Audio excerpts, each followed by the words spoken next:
Boa tarde, estamos aqui mais uma vez, aqui no Leal, para mais um encontro. Boa tarde, meu amigo Florencio.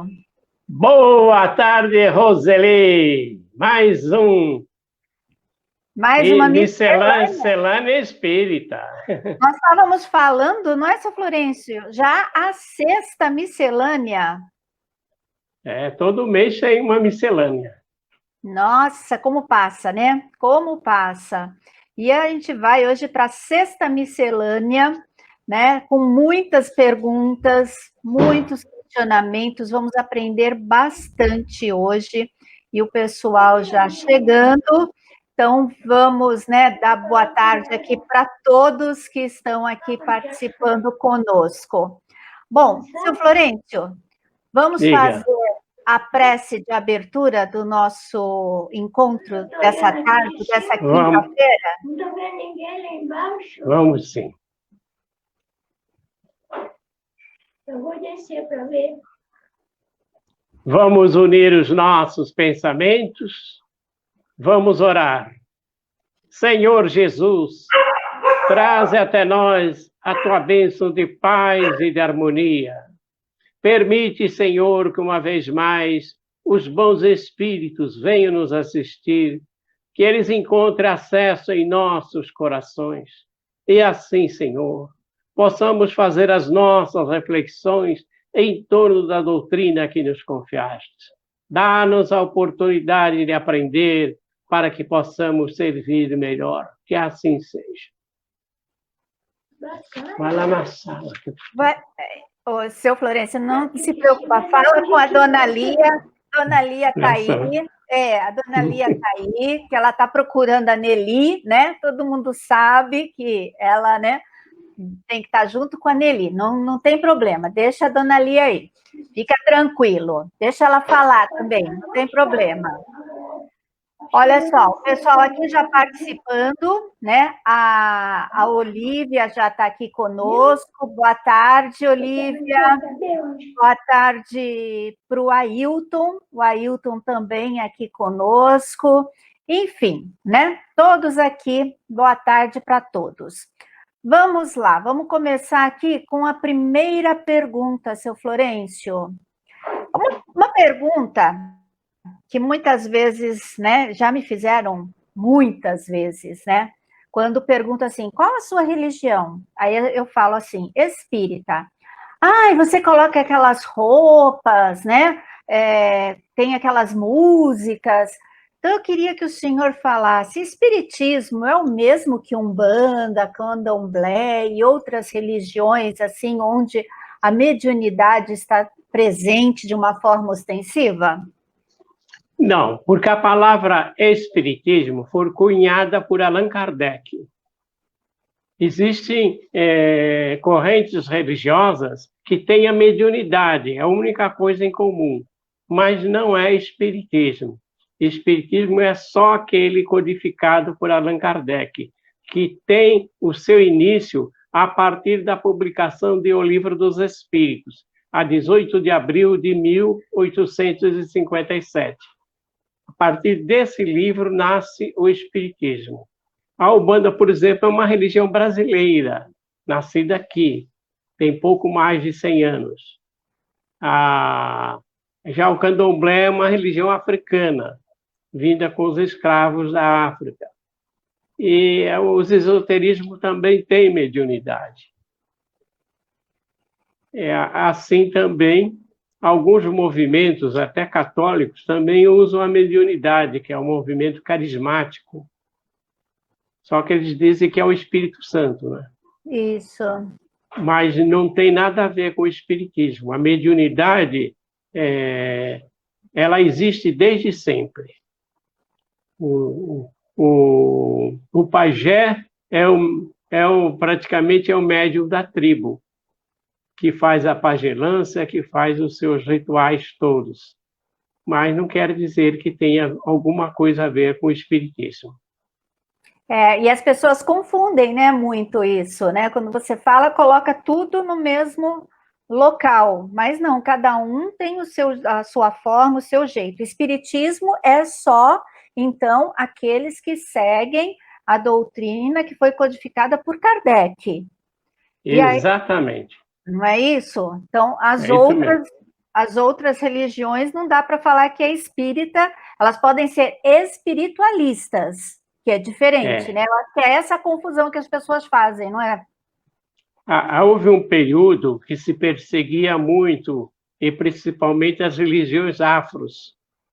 Aí eles começaram a colocar o nome espírita também, mas não é espiritismo. Às vezes é Centro Espírita de Umbanda, ou é de Umbanda ou é espírita. Quer dizer, é uma utilização que confunde bastante. Mas era uma maneira deles se livrar das perseguições. Existia, tempo do Império, muita perseguição, até que havia alguns militares espíritas que fizeram um movimento de 28 de agosto de 1883, chamado Movimento Ativo e Ostensivo do Espiritismo, e que fizeram uma campanha para amenizar essas perseguições que existiam. A partir da República, o Estado passou a ser laico, ou seja, não ter religião. Então, todas as religiões passaram a ter apoio do Estado, mas isso no papel. Na prática, ainda havia muitas perseguições. E ainda hoje há algumas perseguições meio veladas, né, seu Florencio? A gente sabe disso e a gente repudia, porque a gente tem que respeitar todas as religiões. Não é porque a minha é diferente da sua que a minha é melhor do que a sua. Elas só são diferentes, né? E as pessoas não entendem isso. E nós respeitamos todas as religiões e por isso gostamos que respeitem a nossa também. Com certeza.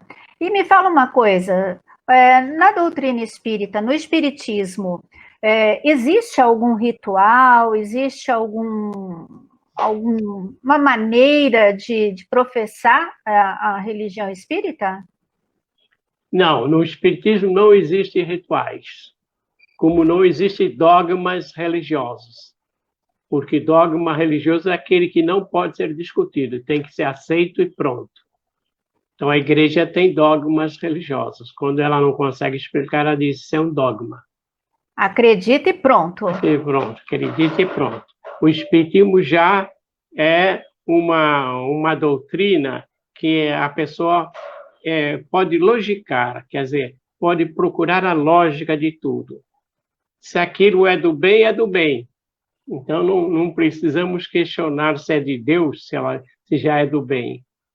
Então, a gente pode, naturalmente, questionar. Aliás, a doutrina nasceu dos questionamentos que o professor Denisard Hippolyte Revail fazia aos espíritos. Mais tarde, ele adoptaria o nome de Allan Kardec, um pseudônimo, porque ele soube que, numa encarnação passada, ele teve esse nome. Então, ele adotou como pseudônimo, porque ele era autor de diversos livros didáticos. Então, para separar o autor dos livros didáticos do codificador espírita, ele houve por bem adotar o nome de Allan Kardec, para que um não influenciasse o outro. Interessante. Olha aqui o pessoal participando, né? A Olívia, eu coloquei aqui, mas vou colocar de novo, que a Igreja Universal também usa mediunidade. A Igreja Católica também usa mediunidade, né? Só que de uma forma diferente. Olha, antigamente a igreja perseguia os espíritas. Hoje ela até publica livros espíritas. A editora Vozes, que publica os catecismos espíritas, publica um livro espírita muito famoso, é o livro mais vendido deles, que é o Minuto de Sabedoria. Há um capítulo que ele fala, inclusive, de André Luiz. Alguns padres sabem que esse livro é espírita e não vendem em suas livrarias, aqueles mais radicais. Mas é a editora deles quem publica, porque o Pastorino foi um ex-seminarista, mas tornou-se espírita. E tinha um programa na Rádio Rio de Janeiro em que ele lia os pensamentos. Alguém sugeriu que ele fizesse desses pensamentos um livro.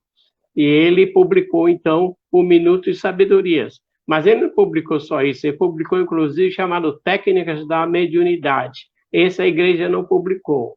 mas o Minuto de Sabedoria, eles publicaram porque são pensamentos que realmente ajudam bastante. É um livrinho que você abre ao acaso e encontra a resposta do momento certo. E todo mundo tem, né? Eu acho que é difícil, né? Que alguém que não tenha Minutos de Sabedoria. Eu estava lembrando aqui que eu vi algum tempo atrás um rapaz, ele é da Igreja Católica, ele faz, reza o terço, e durante a reza do terço, né, ele recebe mensagens de Nossa Senhora, né? E a Nossa Senhora dá algumas comunicações, recados para as pessoas que estão ali fazendo o terço junto com ele, né? Só tem um outro nome, né? Mas é tudo a mesma coisa. E aí a igreja aceita, porque é Nossa Senhora que fala com ele. Então, ele fala também com os santos, né? Outros santos podem também se comunicar. Então, só não pode se comunicar com pessoas assim, né? No caso, um parente, alguém, né? Aí isso não pode, mas os santos e os anjos podem se comunicar.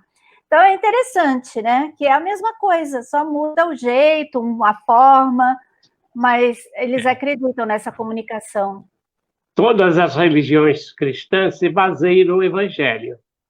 E no Evangelho, em parte alguma, tem qualquer proibição.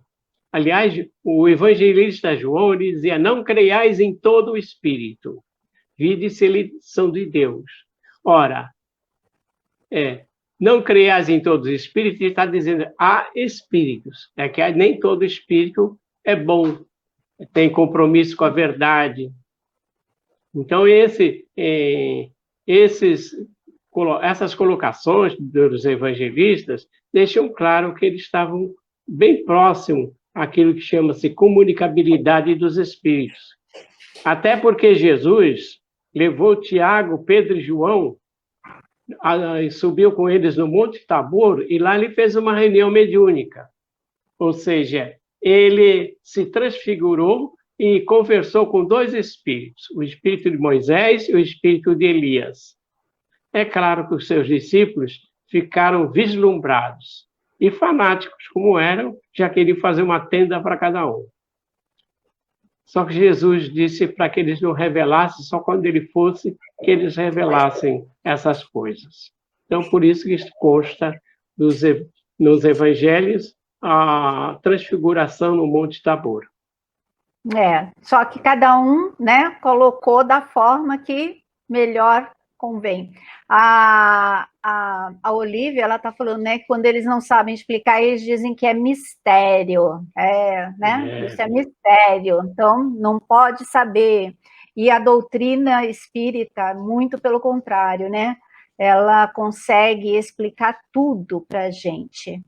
Olha só, seu Florencio, quem está aqui, a Sônia Breda, ela falou: olha, sem querer encontrei esse papo com o seu Florencio, saudade de todos, estou em Itapira há quase 2 anos. Então, aí alguém, né, uma pessoa que conhece o senhor que está lá em Itapira, então um abraço para Itapira, Sônia. E a gente está aqui. Itapira tem o maior hospital espírita da América Latina. É mesmo? O Hospital Américo Bairral. É um hospital psiquiátrico enorme. Então, já que a gente está falando de hospital, né, eu vou para uma pergunta aqui que tem tudo a ver. As condições fundamentais para obter a cura são somente o merecimento e a fé do paciente, seu Florencio? E ajuda bastante. Mas a pessoa precisa realmente respeitar a medicina. Não adianta você ter fé se você não tomar os remédios na hora certa, de acordo com as recomendações. Porque os médicos também são instrumentos de Deus quando estão trabalhando e quando se dedicam seriamente. Então, tudo isso faz parte. Nós precisamos não confundir fé com crença de que nós sejamos fanáticos. Eu tenho fé e nada vai acontecer comigo. Aí você vai atravessar a rua sem olhar para os lados e vai ser atropelado. Ou então não vou procurar tratamento médico, né? Porque eu tenho fé. Exatamente. Então, muitas vezes, acha que não quer tomar remédio, não quer tratamento, porque acha que, ou acha que não vai curar mesmo, ou acha que não precisa do médico para se curar. É preciso, sim. A gente sabe que até Jesus nem todos ele curou, porque existe a história de 2 primos, que um deles, o Jeremias, antes de reencarnar, ele já sabia que ia passar pela cegueira, porque ele cegou um adversário em uma outra vida. Então ele precisava passar por essa cegueira. E esse adversário nasceu como seu primo e pediu para nascer cego. Ele não precisava. Ele pediu para evoluir mais depressa. Então, esses cegos que esmolavam nas praças, junto aos templos, uma vez eles escutaram um burburinho, ele perguntou para alguém que estava ao lado: o que está acontecendo? É o Nazareno que vem curar as pessoas e pregar o seu evangelho. Aí eles começaram a se movimentar para ir atrás também. Mas o Jeremias, com aquele sufoco, ele acabou desmaiando. Ele desmaiou e ele sonhou com Jesus. E Jesus dizia para ele: Jeremias, o que você quer de mim? Eu quero que me restitua a visão. Jeremias, essa tua cegueira foi dada por Deus, eu não posso curar-te. Mas vou te mandar um anjo que vai cuidar de ti.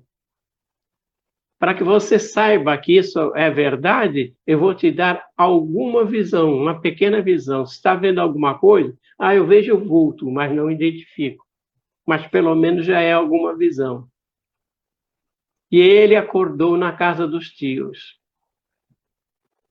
E aí o Ezequiel disse a ele que ele não sabia que ele tinha desmaiado e o Jesus tinha colocado saliva e barro e esfregado os olhos. Então, todos levaram ele no tanque de Siloé, já estavam banhando o Jeremias, que não conseguiu acordar, e ele passou a ver, um cego de nascença que passou a ver. Então, o Ezequiel falou para o Jeremias: de hoje em diante você não vai mais precisar pedir esmolas, eu vou cuidar de mim e de você. O anjo, né? Era o anjo que Jesus mandara para ele.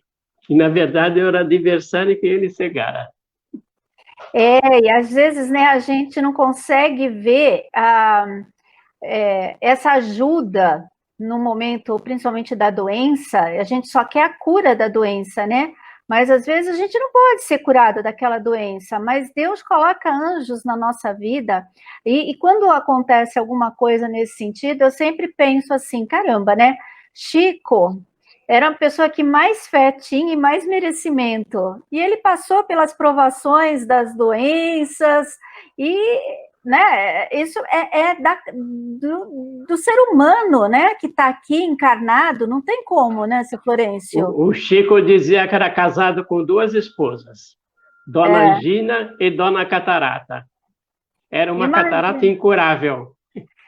Imagina, ele tinha todo o merecimento para ser curado, mas ele não foi curado, mesmo porque se é uma doença, algo que vem, que é de Deus mesmo, né, que não tem jeito, às vezes você vai trocar 6 por 12, né, você tira de uma, né, e pega uma outra coisa muito pior mais para frente, então fica com aquela que a gente já conhece, né, seu Florencio? O Arigó, o Fritz disse que curaria ele da catarata. Ele falou: não quero, eu já sei que isso aí é kármico, vai sair de um lado, vai aparecer em outro. Exatamente. E a catarata eu já sei lidar com ela. Então, né, vai na fé, que a fé ajuda muito, né, a você a suportar. Se a cura vier, maravilha. Mas se não vier, não se revolte. Porque com a revolta, aí fica mais difícil ainda para você carregar. Aí não tem jeito mesmo. Vamos para mais uma pergunta aqui, seu Florencio? Vamos lá. Aqui, eu gostaria de saber se a doutrina espírita é contra ou a favor a clonagem, inseminação artificial e outras técnicas para criar a vida. A doutrina espírita não é contra a ciência. E, na verdade, eles não criam a vida. Na verdade, se você for perceber, o corpo humano nasce de uma única célula. E ele vai se desdobrando. E quando aquela célula se parte em dois e nasce gêmeos, você vê que mais ainda, porque essa célula vai criar todas as outras células especializadas. Tem uma célula especializada em fígado, tem uma célula especializada em orelha, em olhos, e exige matéria totalmente diferente. Por isso que nós vemos que, para que esse corpo se forme, é preciso que um espírito, que traga o seu perispírito e que lhe dê a forma necessária. Senão, ocorrem algumas situações que não tem espírito, fica um bolo de carne disforme. Isso tem até um nome científico, que não gera criança nenhuma. Então, a aproximação do espírito, a ligação com o espírito é que vai desenvolver aquela forma, seja no tubo, seja no útero, seja em qual lugar que for. Então, a ciência nada mais é do que contribuir para uma nova experiência encarnatória. Eu achei interessante isso que o senhor falou, né? Não é a ciência que cria a vida, né? Porque ela precisa do espírito, e o espírito ela não tem como criar, né? O espírito é de Deus, então não tem como. Então, Deus se usa, né? Usa da ciência para que esses espíritos possam, né? Vir à Terra. Então, nós não somos contra, né? A isso, os espíritas. Mais uma pergunta, seu Florencio? Vamos continuar aqui nessa parte de ciência aí, né? O senhor que sabe tudo. Olha só. Eu e meu irmão sabemos tudo. Quando um não sabe... O que eu não souber é o meu irmão que sabe. Como ele não está aqui para responder... O senhor fala que o senhor vai pesquisar e depois o senhor responde, mas essa aqui eu acho que o senhor sabe. Por que dois espíritos têm a necessidade de reencarnar como chipófagos?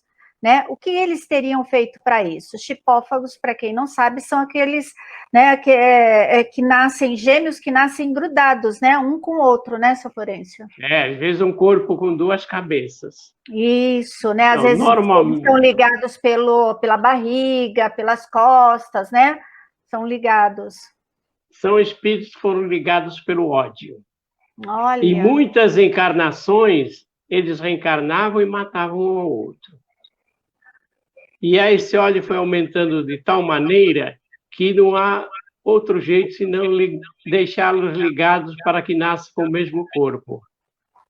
Havia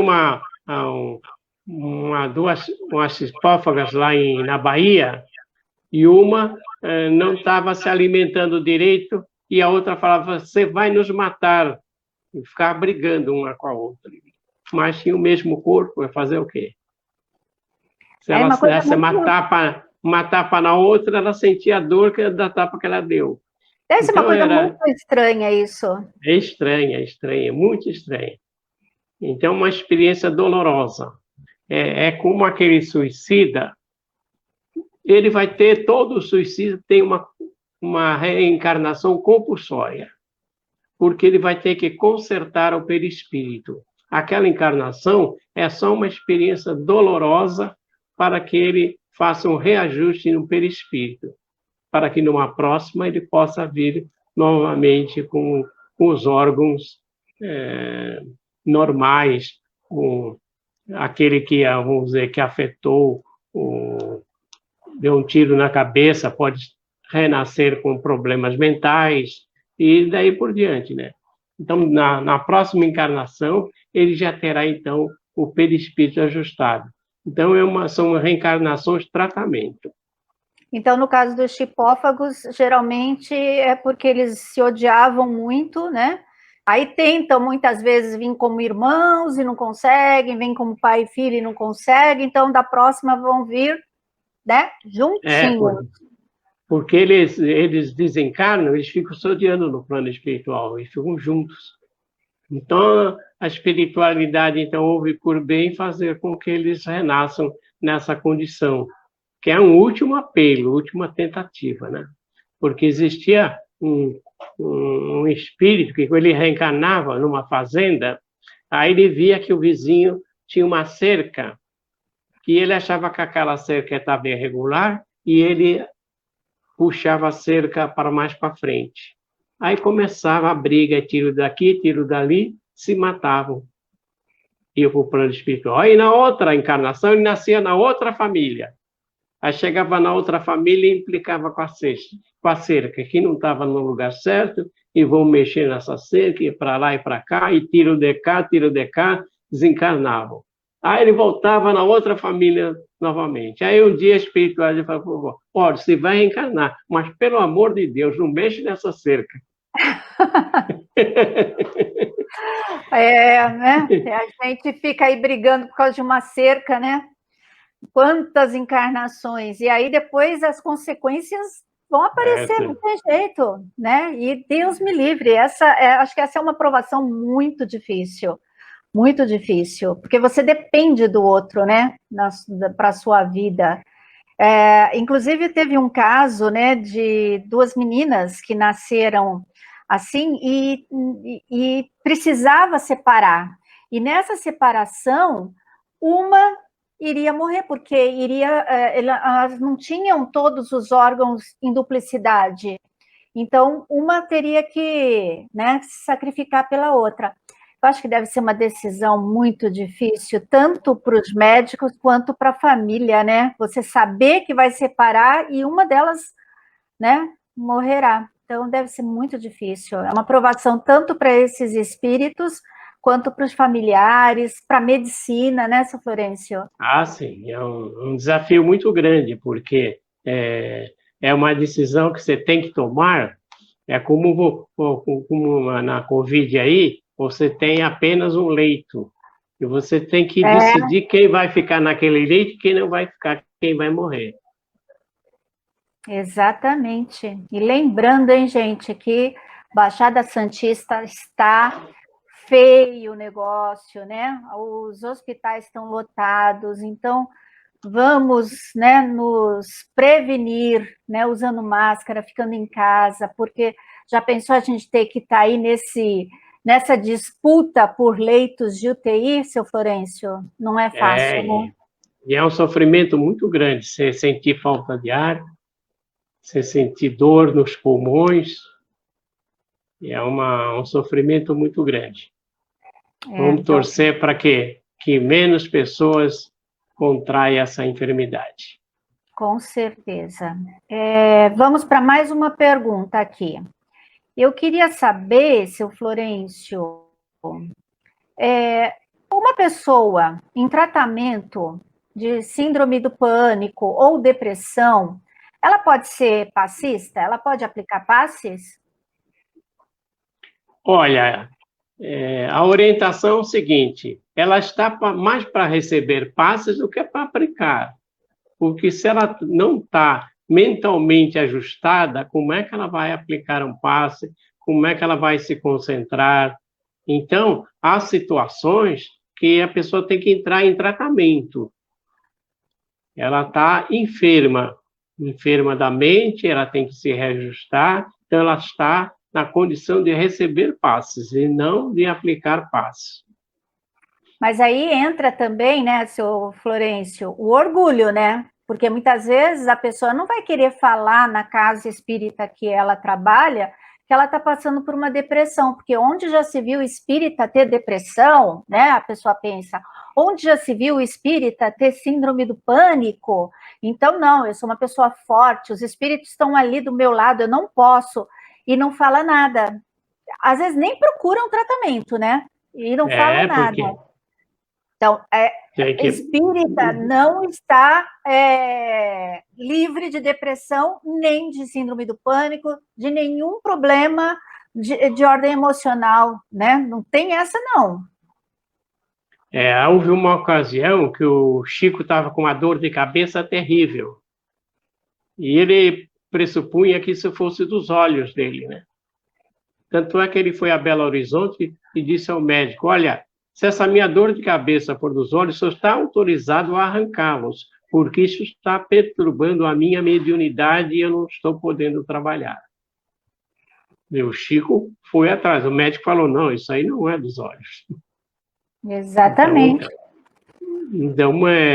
Mas o Chico foi com tudo. Ele deu prioridade à sua tarefa do que ao próprio seu organismo dele. Mas ele sabia que ele não estava bem para trabalhar.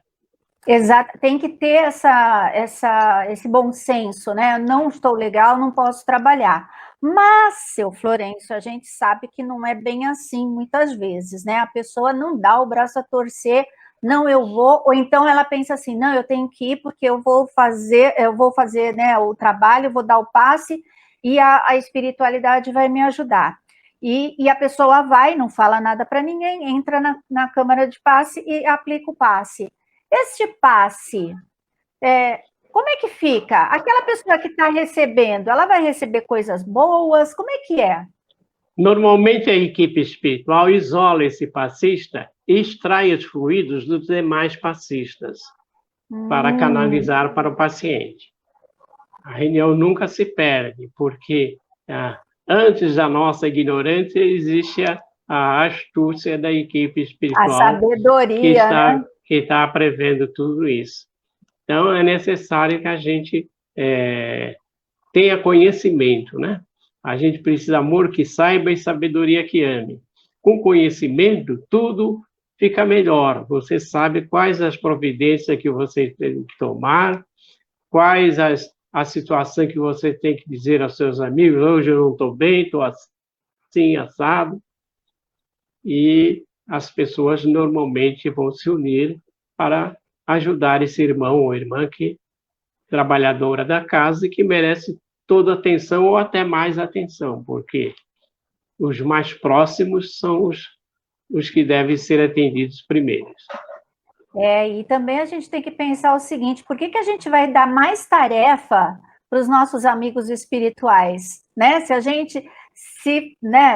gente se conter, não, eu vou pedir ajuda, eu não vou dar o passe, senão você vai estar dando mais trabalho, né, para a equipe espiritual. Pensa que está fazendo um bem e, na verdade, você vai estar atrapalhando, vamos dizer assim, porque a espiritualidade que podia estar dando atenção para uma outra ação, vai ter que estar ali socorrendo você para não também passar essas vibrações para quem está tomando passe, né? Então, vamos ter essa consciência de quando eu não estou legal, eu tenho que chegar na casa espírita e falar: hoje eu não estou legal, né? Quem está precisando de um passe sou eu preciso de um tratamento, né? Então, isso é muito importante.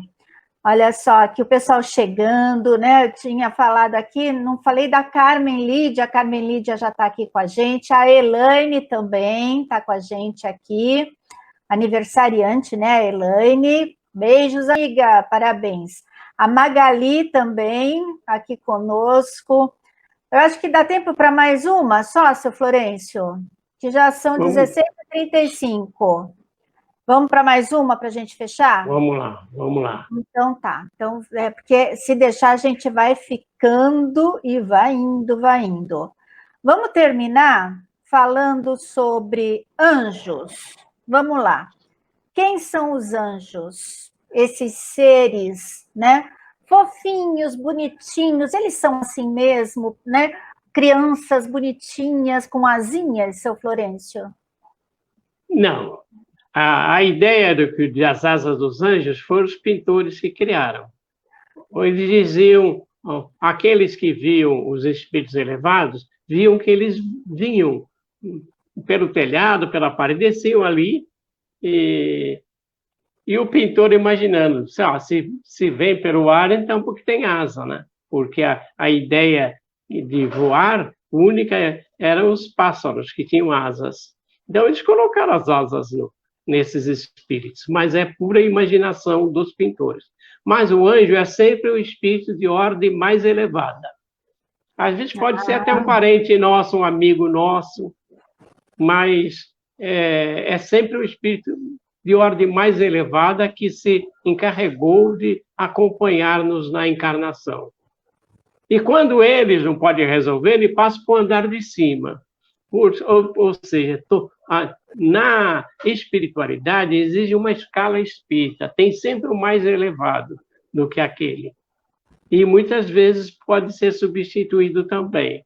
No livro Missionários da Luz, o espírito de Alexandre, que é um espírito muito elevado, ele não se comunica no centro, mas é ele que conduz a equipe espiritual daquele centro. E há uma série de atendimentos que a gente pode acompanhar no livro, e um dia ele é convidado para ir para trabalhos em planos maiores. E ele faz a sua despedida e alguém vai ficar no lugar dele. Então, a gente vê que os espíritos têm várias ocupações. E eles nos ensinam também a nos desprendermos, para não ficarmos agarrados a eles, dependendo deles, porque há muitos espíritos que podem substituí-los. Ah, interessante. Então, então, quer dizer que a gente pode também ser anjo um dia? Vamos ser. Um anjo vendo uma ameba, ele diz assim, a nossa diferença é só o tempo. É verdade.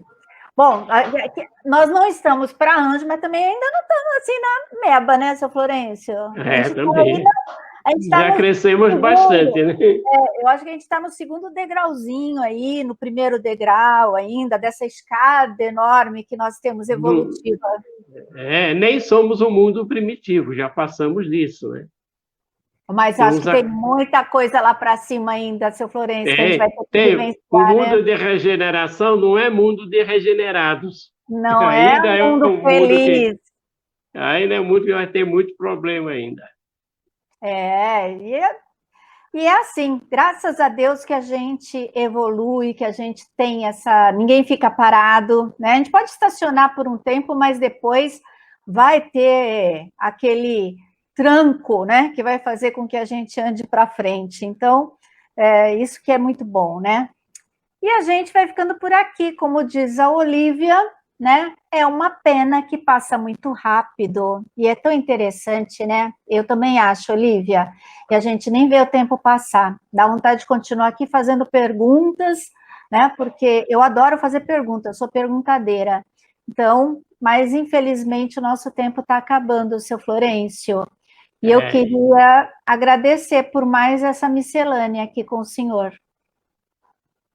Que possamos usar essas reflexões para a nossa vida diária, e porque a doutrina tem muito que nos ensinar. Nós estamos sempre aprendendo, porque há muitas coisas que os espíritos não nos explicam, porque eles dizem que não está na hora ainda. Muitas coisas Kardec perguntava e os espíritos respondiam, isso não vamos responder, porque irá confundir a vossa cabeça.